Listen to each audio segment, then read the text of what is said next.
जो सभी आनंद से नाच रहे थे, झूम रहे थे, एकाएक शोक की लहर दौड़ गई। क्यों? कल यह मिथिला नगरी सूनी हो जाएगी, हमारी सिया जो हमें छोड़कर चली जाएंगी, हमारे चारों दुल्हा सरकार यहाँ से चले जाएंगे। प्रातः काल की बेला हुई है, सामग्रियां रथों पर सजाई जा रही हैं, सुंदर 4 पालकी तैयार की गई है। चारों पुत्रियों का आज माँ ने अपने हाथों से दिव्य श्रृंगार किया है और अब अपनी चारों बेटियों को अपने निकट बिठाकर सुनैना माँ ने उनको शिक्षा देनी प्रारंभ की है।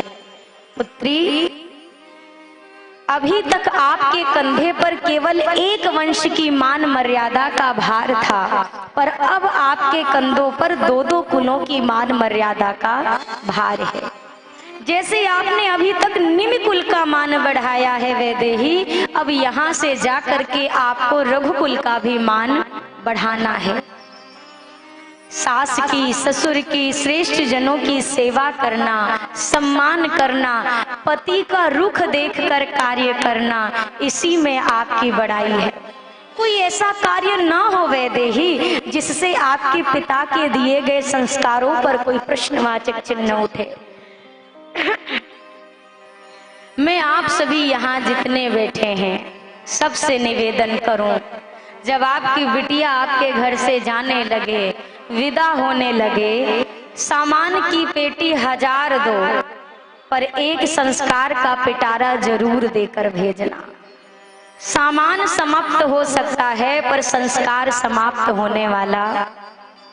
ये संस्कार की पेटी आपके बेटी के जीवन में उस समय आनंद भरेगी जब कभी सामान समाप्त भी हो जाए, पर वो संस्कार आपकी बेटी को हर जगह प्रसन्न रहने के लिए प्रेरित करेंगे। आज सुनैना माँ जो आदि शक्ति हैं, उन मैया जानकी को नारी धर्म की शिक्षा दे रही हैं। श्री जनक जी महाराज का आगमन हुआ।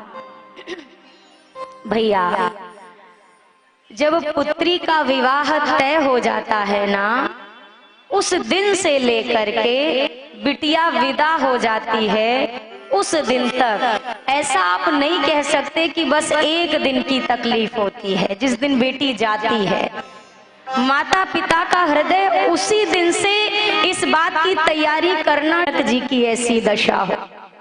आज एक साधारण पिता एक साधारण सी पुत्री के विदा होने पर हृदय से टूट जाता है।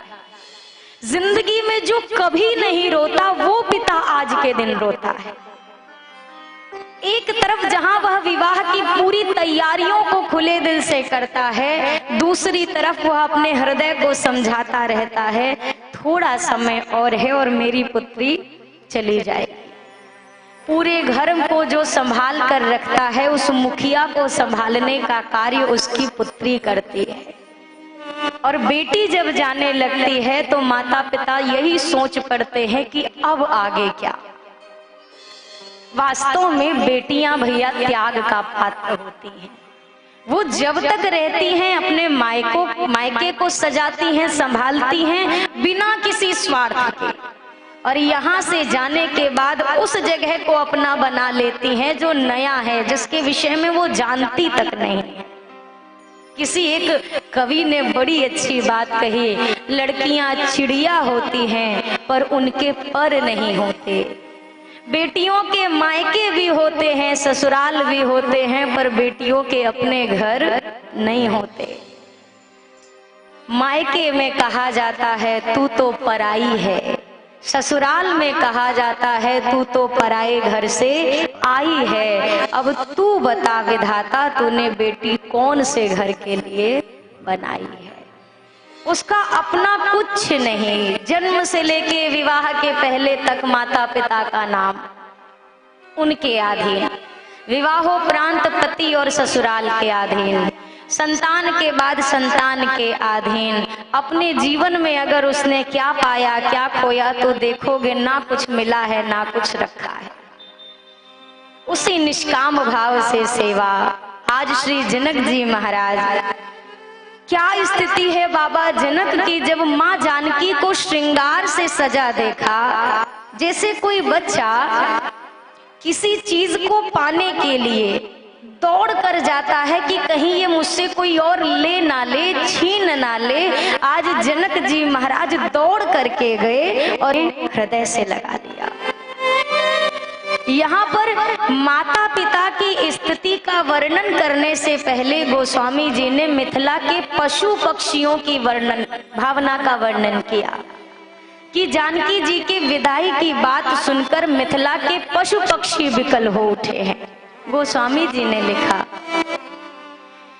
सुख सारी का जान की जाए, सुख सारी का जान की जाए, कनक पिंजरन राखी पढ़ाए, कनक पिंजरन राखी पढ़ाए, व्याकुल कहीं कहाँ वे देही, व्याकुल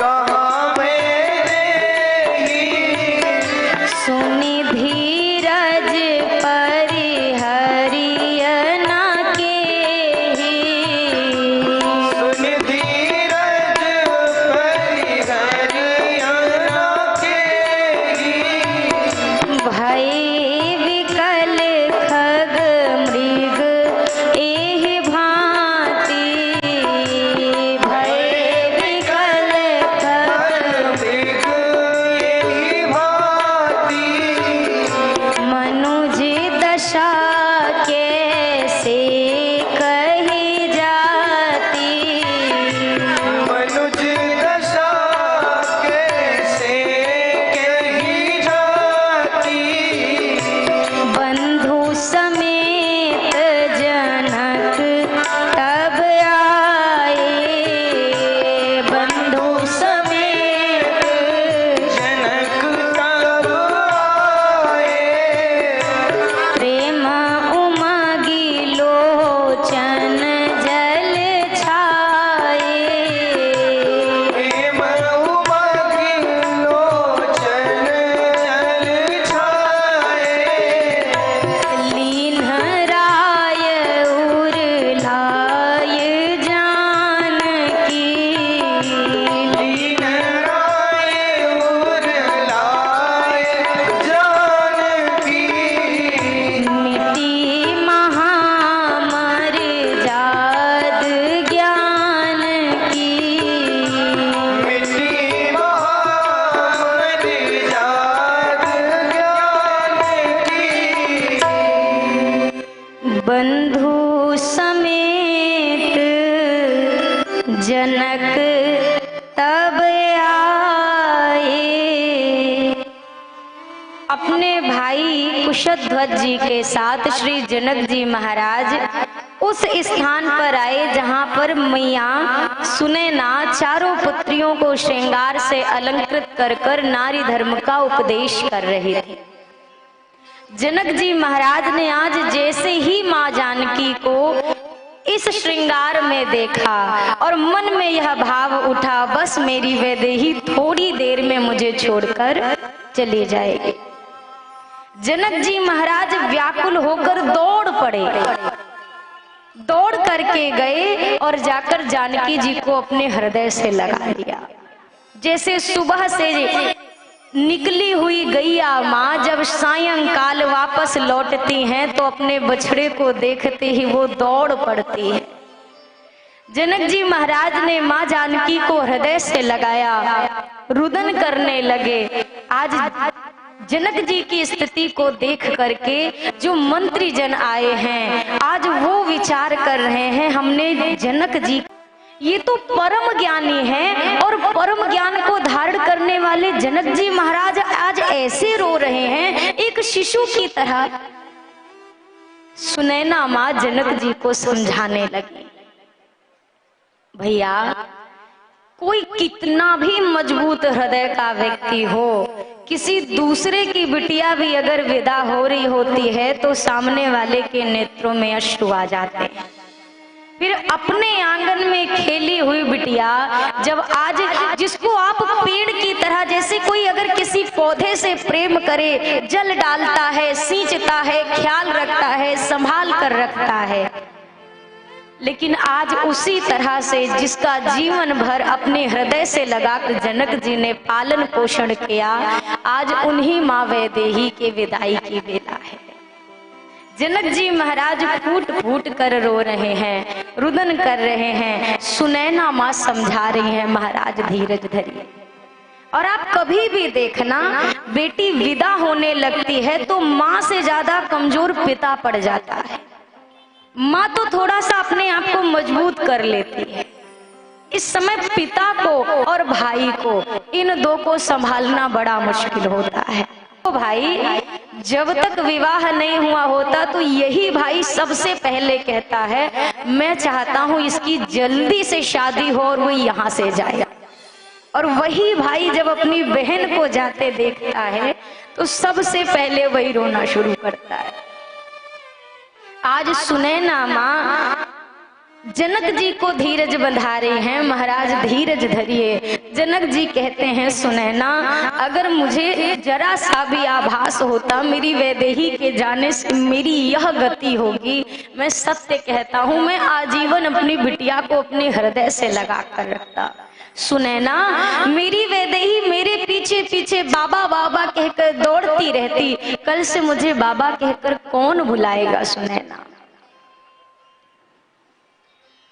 राजा जनक जी की एक बेटी सीता, एक बेटी सीता से हो रघुवर लिए जा,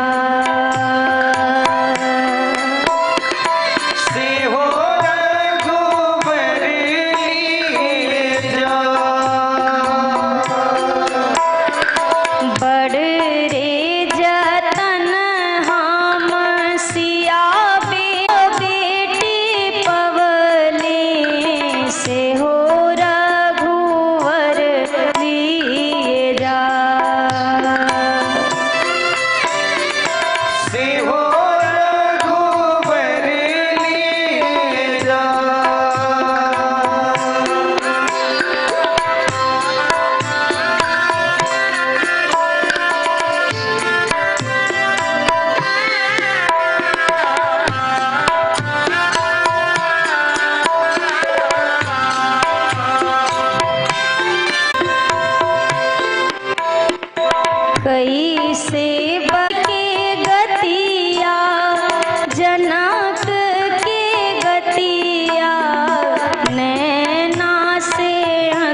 श्री जनक जी महाराज दशरथ जी के समक्ष हाथ जोड़कर खड़े हैं। जब तक जनक जी हाथ जोड़कर खड़े थे, सोचा प्रणाम करके निवेदन करूंगा। क्या देखते हैं, श्री दशरथ जी महाराज उनसे पहले हाथ जोड़कर झुक गए। जनक जी ने कहा, प्रभु क्या आप अनर्थ कर रहे हैं? मैं पुत्री का पिता हूँ, आप वर पक्ष हैं, मेरा यह नियम है, मैं आपके चरणों में झुकूं, आप बड़े हैं श्रेष्ठ। दशरथ जी ने कहा, हे जनक जी, बड़ा वो होता है जो कुछ दे। मैं तो आपके द्वार पर याचक के प्रकार से आया था और आपने आज मेरी झोली अर्थ धर्म काम मोक्ष सभी समृद्धियों से, चारों पदार्थों से भर दी। मुझे आपसे प्राप्त हुआ है तो हर प्रकार से आप ही तो श्रेष्ठ हो गए। तीनों चारों माताएं पालकी पर विराजमान हुई। डोली धीरे धीरे आगे बढ़ी। जनक जी महाराज डोली के पीछे चलने लगे। गुरुजनों ने समझाया। जनक जी महाराज वापस आए और इधर बारात श्री अयोध्या धाम में पहुंची, जहां एक ओर श्री मिथिला धाम में माँ वैदेही और राघव जी के जाने का विरह व्याप्त है, वहीं पर श्री अयोध्या धाम में प्रभु के आगमन की प्रसन्नता है। बारात के स्वागत हेतु मिथिला की माताएं, चारों मैया, तीनों मैया, सखियां, सभी लोग आज इंतजार में हैं। बहुत दिवस हो गए राघव जी को देखे हुए। देखते देखते राजद्वार से बारात भीतर प्रवेश करती है। माँ कौशल्या, माँ केकई, मैया सुमित्रा ने दिव्य आरती उतारी। बारात को भीतर प्रवेश कराया गया, स्वागत आदि हुए। आरती करके अपने चारों पुत्र वधुओं को माताओं ने भीतर रनिवास में लाया। जब भीतर चारों माताएं आई हैं, मैया कौशल्या, माँ केकई और सुमित्रा मैया, तीनों विराजमान हुई। चर्चा होने लगी कि वैदेही को मुख दिखाई में क्या प्रदान किया जाए। हमारे यहाँ आज भी परंपरा है, जब नई पुत्र वधू आती है तो उसकी मुख दिखाई की जाती है। मुंह दिखाई की जब बात आई, सबसे पहले कैकेयी मैया ने कहा कि दीदी अगर आपकी आज्ञा हो तो मैं पुत्र वधू की मुंह दिखाई करना चाहती हूँ।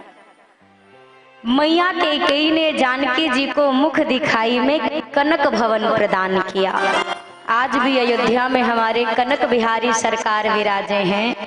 कनक भवन अर्थात स्वर्ण का यह भवन था, जिसमें विवाहोपरांत राघव जी माँ के साथ निवास करते थे। ये कनक भवन दिया। इसके उपरांत सुमित्रा मैया को जब देने की बारी आई तो सुमित्रा जी ने चूड़ामणि प्रदान की। कौशल्या माँ अब भी विचार में है कि मैं अपनी इतनी सुंदर पुत्र वधू को क्या प्रदान करूं, क्योंकि जब भी माँ कौशल्या कुछ विचार करती कि ये वस्तु वैदेही के योग्य है, माँ वैदेही का मुखमंडल देखते ही कौशल्या माँ को लगता नहीं नहीं, ये मेरी वैदेही के आगे बड़ा फीका पड़ जाएगा। अब माँ कौशल्या ने क्या किया, खोजी आई कौशल्या विचारी बड़े हौसला से, पर बहु अनुरूप कोई वस्तु ना लखाई है। जब कुछ नहीं मिला, लागी चित चिंता क्या दीजिए निछावरी में, अरे सियासी बहू को नेग परी कठिनाई है। इतनी सुंदर पुत्र वधू है, मैं क्या प्रदान करूं। जब माँ को कुछ नहीं समझ में आया तो कौशल्या मैया ने कछु नहीं पाई तहाँ सिय समुताई जोग, तब निकट बुलाए नीले मणि रघुराई है। हाथ रघुनाथ गही तीनों सिय के हाथ माही, ये ले बहू यही तेरे मुंह की दिखाई है।